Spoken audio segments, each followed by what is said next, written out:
नमस्कार दोस्तों, हमारे इस चैनल में एक बार फिर से आप सबका स्वागत है। आज हम बात करेंगे ये जो हाल ही में सोशल मीडिया पे एक ट्रेंड चल रहा है संदीप माहेश्वरी वर्सेस विवेक बिंद्रा के बारे में। संदीप माहेश्वरी कौन है, विवेक बिंद्रा कौन है, और ये जो एक दूसरे पे एलिगेशंस लगा रहे हैं कौन कितना सही है कौन कितना गलत है। इसके लिए सबसे पहले आपको जानना होगा संदीप माहेश्वरी कौन है। 28 सितंबर 1980 को दिल्ली में इनका जन्म होता है संदीप माहेश्वरी जी का। इनके पिताजी का नाम रूप किशोर माहेश्वरी और माताजी का नाम शकुंतला माहेश्वरी है। दिल्ली के ही किरोड़ी मर्ग कॉलेज से इन्होंने अपना ग्रेजुएशन पूरा किया है और अभी प्रेजेंट टाइम में संदीप माहेश्वरी सर एक मोटिवेशनल स्पीकर है। बता दें, हम हो या आप हो या भारत का कोई भी नागरिक हो, मोस्ट ऑफ द पीपल इनसे अवगत जरूर हुए होंगे, इनको जानते जरूर होंगे, या तो इनकी वीडियोस देख के या फिर इनके शॉर्ट्स देख के।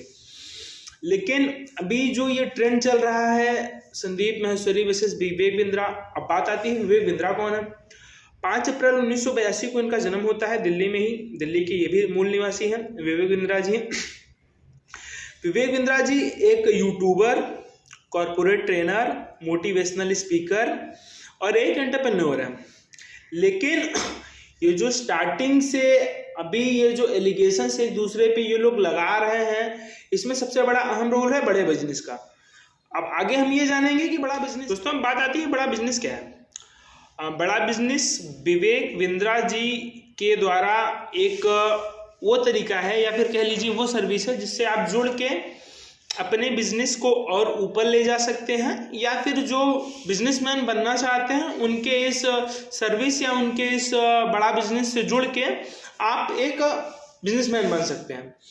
अब बात आती है बड़ा बिजनेस करता क्या है। बड़ा बिजनेस बेसिक देखा जाए तो कुछ नहीं करता है। विवेक बिंद्रा जी के प्लान्स, उनकी स्ट्रेटजीज या फिर उनके टीम मेंबर्स के दिए गए इंस्ट्रक्शन से आपका जो बिजनेस है, जो बिजनेस ऑलरेडी आप रन कर रहे हैं, उसको और ऊंचाई पे ले जा सकते हैं।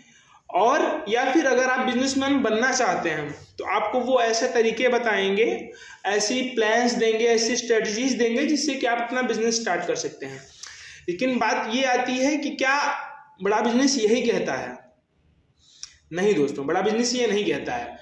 बाद में ये चीज का खुलासा होता है कि मतलब बड़ा बिजनेस वह चीज है जो, जैसे कि अगर कोई सर्विस आप लेते हैं, कोई कोर्स लेते हैं उनसे, या फिर आप उनके साथ जुड़ते हैं तो आपको कुछ पेमेंट करनी होती है, और वो पेमेंट करने के बाद वो चीजें आपको नहीं मिलती हैं जिस चीज के लिए आप उनके पास गए होते हैं, बल्कि आपसे ये कहा जाता है कि ये चीजें आप आगे सेल करें तो उससे जो कमीशन आएगा इससे आप लाखों करोड़ों रुपए कमा सकते हैं। बात आती है कि ये कंट्रोवर्सी स्टार्ट कैसे हुई। बात 11 दिसंबर की है, जब मोटिवेशनल स्पीकर संदीप माहेश्वरी के यूट्यूब हैंडल से एक वीडियो बिग स्कैम एक्सपोज करके अपलोड होता है, और उस वीडियो में कुछ यंगस्टर्स खड़े होकर बताते हैं कि किस तरीके से उनके साथ स्कैम हुआ है। यंगस्टर्स का कहना यह भी है कि जो फीस देकर वो बिजनेस करना सीखना चाहते थे, या फिर वो लोग जो अपने बिजनेस को और ऊपर ले जाना चाहते थे, वो कोर्स लेने के बाद ऐसा कुछ नहीं हुआ। MLM स्कीम के थ्रू वो एक सेल्समैन बन के रह गए। उस कोर्स को खरीदने का कोई मतलब नहीं निकला। उसका मतलब यही था कि अगर आप लाखों करोड़ों रुपए कमाना चाहते हैं तो जो पैसे दे के आपने वो कोर्स खरीदे वो आगे भी लोगों को आप प्रेफर करें, बेचें, उससे जो 30-35% का कमीशन बनता है आपका, वही आपकी अर्निंग होगी। बात यह भी निकल कर आती है दोस्तों कि यह कोर्स जो खरीदे थे वो ज़्यादातर लोग बेरोजगार थे, गरीब थे, ऐसे लोग थे जिनके पास पैसे नहीं थे या फिर कोई काम नहीं था। दोस्तों आपको ये भी बताना चाहूँगा कि जब बिग स्कैम पोस्ट के नाम से जो वीडियो संदीप माहेश्वरी के यूट्यूब चैनल पे अपलोड हुआ था, वो बस एक वीडियो था, उसमें कहीं भी विवेक बिंद्रा जी का नाम नहीं था। जो यंगस्टर्स खड़े होके ये बताया कि उनके साथ ये स्कैम हुआ है, उन्होंने भी सर का नाम नहीं लिया था। मतलब किसी भी तरीके से वो वीडियो अपलोड हो जाने के बाद भी इनका नाम कहीं नहीं लिया गया था। लेकिन दोस्तों पब्लिक सब समझती है, पब्लिक ये जान रही है कि बात जो पूरे विवेक बिंद्रा के बारे में हो रही है, या फिर संदीप माहेश्वरी सर वो जो बिग स्कैम एक्सपोज करके वो वीडियो डाले हैं, उसमें बात किसकी हो रही है। बात विवेक बिंद्रा जी की भी हो रही थी। और फिर वही हुआ जिस चीज़ का इंतजार था। 18 दिसंबर को motivational speaker, entrepreneur, YouTuber Vivek Bindra भी एक अपने डिफेंड में एक वीडियो अपलोड करते हैं अपने यूट्यूब चैनल पे, और उसमें यह वो आरोप लगाते हैं कि संदीप माहेश्वरी भी अपने जो वो बिजनेस कंसल्टेंट करते हैं या फिर जो लोगों को बिजनेस के आइडियाज प्रोवाइड करते हैं उसके लाखों रुपए चार्ज करते हैं। और एक बहुत बड़ी चीज निकल के आई इस पूरे केस में कि विवेक बिंद्रा जी के ये आरोप है संदीप के ऊपर, संदीप माहेश्वरी के ऊपर, कि इनके वीडियोस पे व्यूज नहीं आ रहे थे, संदीप सर के वीडियोस पे व्यूज नहीं आ रहे थे, इसलिए ये पूरी कंट्रोवर्सी क्रिएट करी गई। वहीं अपनी सफाई में विवेक बिंद्रा कहते हैं कि स्कैम अगर मैं कर रहा होता तो मैं 12 वर्ल्ड रिकॉर्ड नहीं बना देता और रातों रात 200 बेड के हॉस्पिटल नहीं बना देता, 2 करोड़ लोगों को फ्री में खाना नहीं बंटवा देता।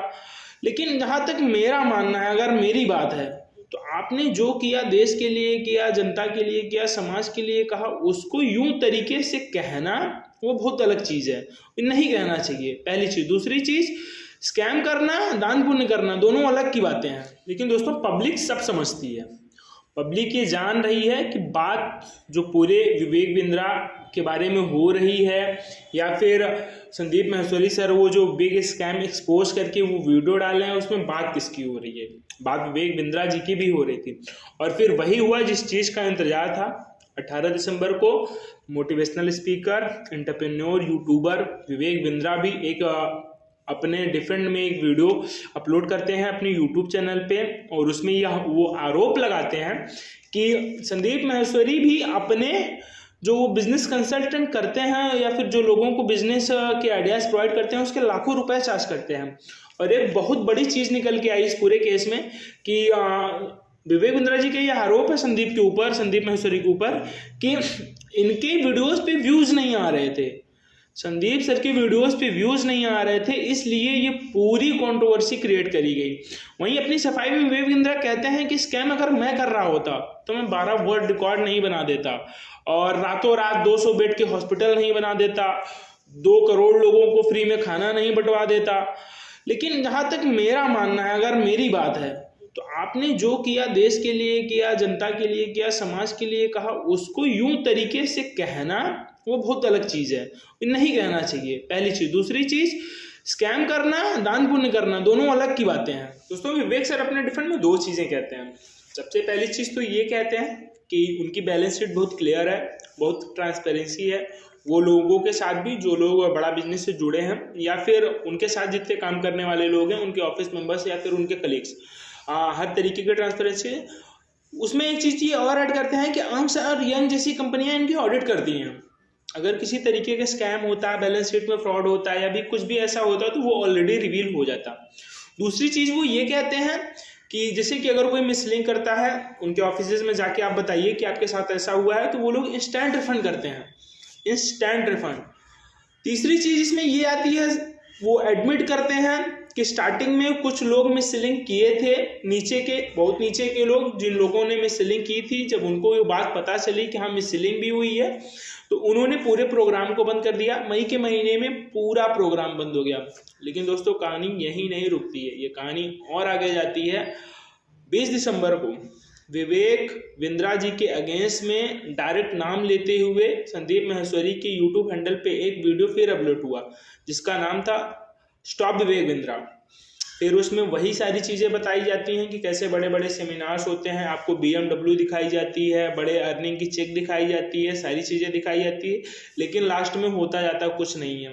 और उन्होंने एक हैशटैग भी चलाया, हैशटैग स्टॉप विवेक। दोस्तों विवेक बिंद्रा की मुश्किलें यहीं पे रुकती नहीं है, चूँकि हाल ही में इतना कुछ इनके अगेंस्ट चल रहा है तो इनकी कुछ पुरानी वीडियोज़ भी जिसमें ये कॉस्टिज्म को लेके बात किए हैं वो चीज़ भी ट्रेंड में आ जाती हैं, वो वीडियोज़ भी खूब वायरल होती हैं, लोग खूब अपना हेट देते हैं। और इसी बीच इनकी मुश्किलें मतलब एकदम रुकने का नाम नहीं लेती। जब केस खुलते हैं तो केस खुलने पे आ जाते हैं, तो धीरे धीरे बहुत सारी चीज़ें खुल जाती हैं। 6 दिसंबर को इनकी शादी हुई थी, वैभव क्वात्रा की बहन इनसे शादी की थी।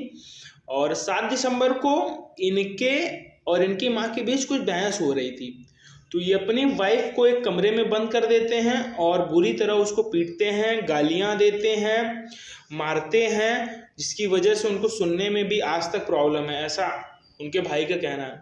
14 दिसंबर को उनका भाई वैभव क्वात्रा जो कि उस चीज़ को पूरा FIR करता है कि ये इनकी माँ से बहस हो रही थी इनकी, मेरी बहन ने बीच बचाव किया तो उसको गाली दिए, कमरे में बंद कर दिए, बुरी तरह पीटे, जिसकी वजह से उसको अभी तक सुनने में दिक्कत है। यहाँ पे सोचने वाली बात है दोस्तों, विवेक बिंद्रा जैसा आदमी जो भगवत गीता का सार बताता था पहले, अगर वो ऐसा कर रहा है तब तो बहुत ही गलत है। हालांकि उनकी पर्सनल लाइफ है, इसको हम डिस्कस नहीं करेंगे। Back to the topic. Topic ये है कि जो लोग विवेक बिंद्रा के उस प्लान से जुड़े हैं वो उस चीज को क्लेरिफाई करें। अगर उनके साथ गलत हुआ है तो संदेश सर का साथ दें, अपने पैसे वापस लें। अगर गलत नहीं हुआ तो सपोर्ट करें उनका।